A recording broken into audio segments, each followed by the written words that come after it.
Hello and welcome to BuzzTV's The Daily News. Welcome.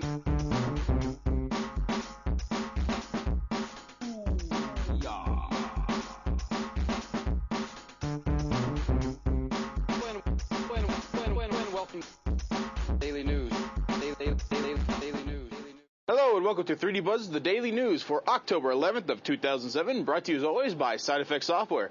I'm Terry. We're going to jump right into some entertainment news. Salvation reboots The Terminator. Warner Brothers has acquired North American distribution rights to Terminator Salvation. The future begins, triggering an early 2008 production start for a film that seeks to reinvent the cyborg saga with a storyline to be told over a 3-film span. The movie is expected to reboot the franchise with a story set in the future during the all-out war between Skynet and humankind. Planned release for Terminator Salvation is summer of 2009. Land of the Lost movie gets greenlit. Universal Pictures has given a green light to a comedic take on the sci-fi TV series Land of the Lost starring Will Ferrell, which begins production in March. Ferrell had been attached to the Land of the Lost for several years. The adaptation by Chris Henchy and Dennis McNicholas, odd name, revolves around a disgraced paleontologist, his assistant, and a macho tour guide who find themselves in a strange world inhabited by dinosaurs, monkey people, and reptilian sleestacks. Can't believe I could say the word sleestacks, but I couldn't say the guy's last name. Anyway, Batman debut comic turns up. This is every comic nerd's dream right here. A near-mint copy of Detective Comics number 27, the pre-World War II comic featuring the debut of Batman, was recently found in an attic and sold to a local collector.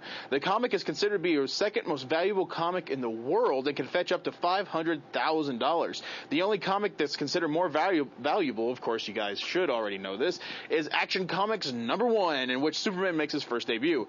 Collector Todd McDevitt said that Batman issue he had bought is worth about $250,000 because it's not in perfect mint conditions, but it's near mint.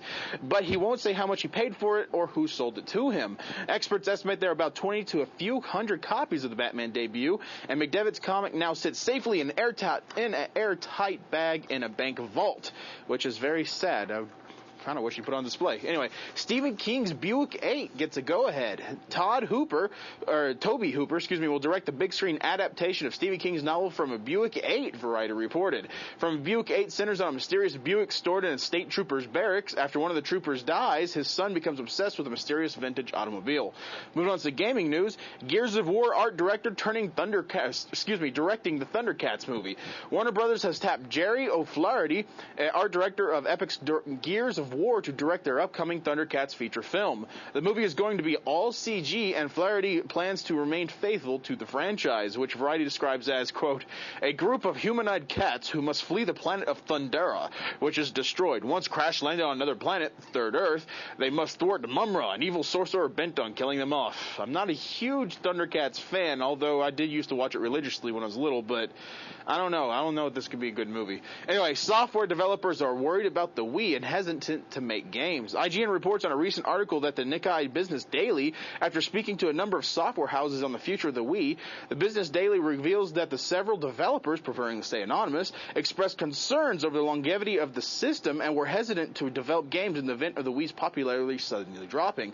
Apparently, they were concerned that the Wii is truly just a fad because lately the Wii sales have went down.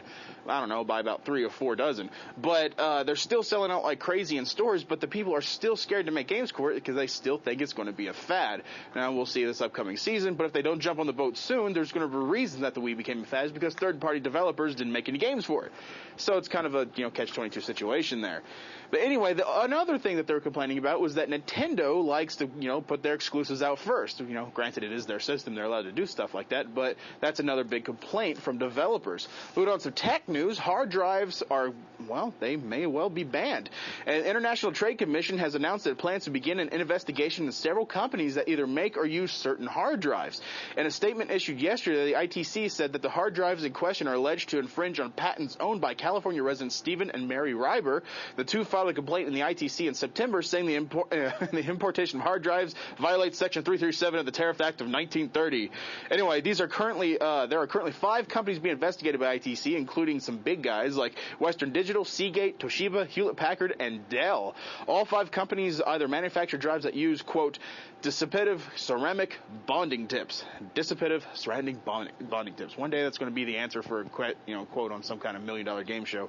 Anyway, or sell products that use such hard drives. These parts are used to bond electrical wires within the hard drive. While the ITC doesn't specify exactly which patents the technology allegedly infringes on, the 2 that were described are more than likely them.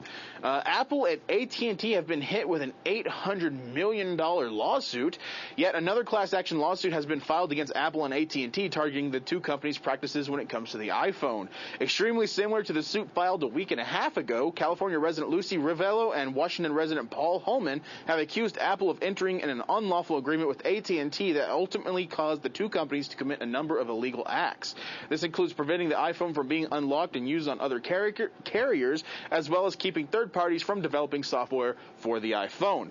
Now that calls into question, why is that illegal? It is their phone after all. They did develop it, so if they don't want anybody else putting crap on it, do they have the right to do that? Well, we'll have to wait and see if, $800 million says yes or no. That is the news for the evening. I hope you guys have a nice night, and I will see you again tomorrow.